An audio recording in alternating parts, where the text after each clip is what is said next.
আসসালামু আলাইকুম রহমতুল্লাহি ওয়া বারাকাতুহু। আমি আজকে কথা বলবো সূরা ফিল সম্পর্কে। যে সূরা ফিল কেন নবীদের উপর নাজিল করছে আর ওইটার শিক্ষা কি ভাই?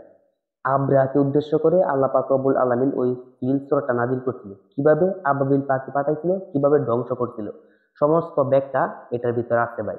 তাহলে ভাই আন্তাজ কিন্তু আল্লাহ সূরা নাজিল করে না, এটার ভিতরে অনেক শিক্ষা আছে ভাই। শিক্ষাটা হচ্ছে গিয়া ভাই, আলাম তারা কাইফা ফাআলা রাব্বুকা বিআসহাবিল ফিল। হে নবী, তুমি কি দেখো নাই যে আমি আব্রাহার সাথে কি ব্যবহার করছিলাম? নবীজির জন্মের 50 দিন আগেই ঘটনা ঘটে গেছে। এখন বলতেছে, হে নবী, তুমি কি দেখো নাই যে আমি আব্রাহার সাথে কি ব্যবহার করছিলাম? নবীজি কিন্তু দেখছে না ভাই।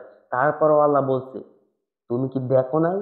কোরআনের কথা এতটা গুরুত্বপূর্ণ যে ভাই, কোরআনে যদি কোনো কথা আসছে আপনি চোখ দিয়ে দেখছেন যে আমার সামনে দিয়ে হাতি হেঁটে গেছে, কিন্তু কোরআনে আসছে না তোমার সামনে দিয়ে কোনো হাতি হেঁটে যায় নাই, তাহলে ভাই তোমার সন্দেহ ছাড়াই কোরআনের কথা ভাই মেনে নিতে হবে। এখানে এটাই বলছে যে তুমি কি দেখো নাই যে আমি তাদের সাথে কি ব্যবহার করছি। পরের আয়াত, আলাম ইয়াজআল কাইদাহুম ফি তাদলিল। অবশ্যই আমি, তুমি কি দেখো নাই তাদের কায়দা কৌশল সবকিছু ব্যর্থ করে দেয় নাই? নবীজিকে বলতেছে। এখানে ভাই শিক্ষাটা হচ্ছে গিয়ে এই আয়াতের, আলামিয়াজ আল কাইদা হুম ফি তাদবির, এই আয়াতের মূল শিক্ষা হচ্ছে গিয়া, তুমি ভাই যতই চেষ্টা করো না কেন, আমি চেষ্টা করাম, আমি রক্ষা করাম আল্লাহর কুরআনকে, আল্লাহ রক্ষা করবে আমাকে ভাই। আমাকে, হ্যাঁ, আমাকে পরীক্ষা করবো, অনেক পরীক্ষার পর যখন আমি পাশ করবো যে আল্লাহর কুরআন আমি বাস্তবায়ন করবোই করবো, তখনই আল্লাহ পাক রব্বুল আলামিন আমাকে সাহায্য করবে। এর আগে আমাকে অনেকবার পরীক্ষা করবে ভাই। তুমি যদি, আমি কোরআন মানি, আমার বিরুদ্ধে তুমি যতই চেষ্টা করো না কেন ভাই, সকল চেষ্টা তোমার ব্যর্থ করে দিবেই দিবে ভাই। কারণ আব্রাহা সমস্ত কায়দা কৌশল ব্যর্থ করে দিতেই ভাই। আলাম ইয়াজ আল কায়দা হুম ফি তাদলিল, আমি তাদের সমস্ত কায়দা কৌশল ব্যর্থ করে দিতে ভাই। তাহলে ভাই এটা শিক্ষা কি ভাই? তুমি চেষ্টা করো না ভাই কারো বিরুদ্ধে লাগার, কোরআনের বিরুদ্ধে যাওয়ার চেষ্টা করো না, অবশ্যই তোমার কায়দা কৌশল সবকিছু ব্যর্থ করে দিবে ভাই। কারণ কিয়ামত পর্যন্ত সূরা ফিলের 2 নম্বর আয়াত থাকবেই থাকবে ভাই। তাহলে ভাই 3 নম্বর আয়াত, ওয়া আরসালা আলাইহিম তয়রন আবাবিল, আমি কি তাদের বিরুদ্ধে যাকে যাকে পক্ষী প্রেরণ করি নাই, যাকে যাকে আবাবিল পাঠাই নাই? এখানে ভাই শিক্ষা হচ্ছে গিয়া, তুমি চেষ্টা কর, তুমি যদি ভাই কোরআনের বিরুদ্ধে যাও, তাহলে ভাই তোমাকে আল্লাহ এমন ভাবে শিক্ষা দিবে যা তুমি কল্পনাও করতে পারবে না ভাই। তুমি যতই চেষ্টা করো না কেন, তুমি ভাই এমন এমন শিক্ষা আপনাকে আল্লাহ দিবে, এমন এমন শাস্তি দিবে যা তুমি কল্পনাও করতে পারবে না ভাই।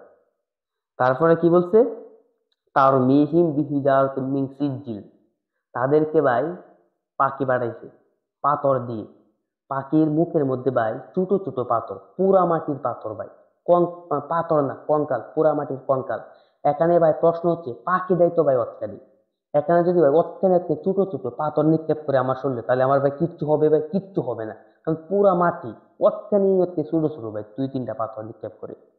তাহলে ভাই এখানে শিক্ষা বলছে যে তোমাকে এমন ক্ষুদ্র জিনিস দিয়ে আল্লাহ পাক রব্বুল আলামিন ধ্বংস করে দিতে পারে যা তোমার কল্পনার বাইরে ভাই। সামান্য একটা ক্ষুদ্র পাখি আর ছোট ছোট পোড়ামাটির কঙ্কর, এটা দিয়ে তোমাদেরকে এমন শাস্তি দিবে আল্লাহ যা তুমি কল্পনা করতে পারবে না। তাদেরকে কি শাস্তি দিয়েছিল আল্লাহ পাক রব্বুল আলামিন? ওই পাখির আগমনে, পাখির ছোট্ট পাথর দিয়ে, পোড়ামাটির কঙ্কর দিয়ে। পরের আয়াত, ফাজআলাহুম কাসফিম মাকুল, আমি তাদেরকে এমন অবস্থা করেছিলাম, যদি ভাই গরু ঘাস খায়, যদি গোবর দেয় না ভাই, তাহলে ভাই আপনি চিনবেন যে কোনটা ঘাস, কোনটা গোবর, কোনটা পানি, কোনটা, কিচ্ছু চিনবেন না ভাই। এমন অবস্থা করছিল আব্রাহার সাথে, এমন নিক্ষেপ করছিল আল্লাহ পাক রব্বুল আলামিন, কোনটা মানুষ কোনটা হাতি কেউ চিনতে পারে না ভাই। এমন অবস্থা করছিল সামান্য ছোট ছোট পুরা মাটির কঙ্কাল দিয়ে ভাই। তাহলে ভাই এটা শিক্ষা কি ভাই? সূরা ফিলের সংক্ষিপ্ত শিক্ষা হচ্ছে ভাই, কোরআনের কথা তোমার চোখ মন দিয়ে বিশ্বাস করতে হবে। তুমি কোরআনের বিরুদ্ধে যতই চেষ্টা করলে সকল চেষ্টা তোমার বৃথা যাবে। এমন এমন ক্ষুদ্র জিনিস দিয়ে তোমার সাথে আল্লাহ এমন ব্যবহার করবে, এমন আচরণ করবে, এমন শাস্তি দিবে যা তুমি ভাই কল্পনা করতে পারবে না, যে আমাকে আল্লাহ এত ক্ষুদ্র জিনিস দিয়ে এত বড় শাস্তি দিবে ভাই। তাহলে ভাই আজকের শিক্ষা এটাই। আজকে ভাই এই পর্যন্ত, সামনের ভিডিওতে ভালো ভালো তথ্য নিয়ে আসবো ইনশাল্লাহ। আর একটা কথা ভাই, যারা কুরআন দিয়ে কথা বলে তাদের কাছ থেকে শিক্ষা নেবেন। যারা কুরআন ছাড়া কথা বলে তারা যত বড়ই আল্লাহর ওলি হোক না কেন তাদের কাছ থেকে দূরে থাকবেন ইনশাআল্লাহ।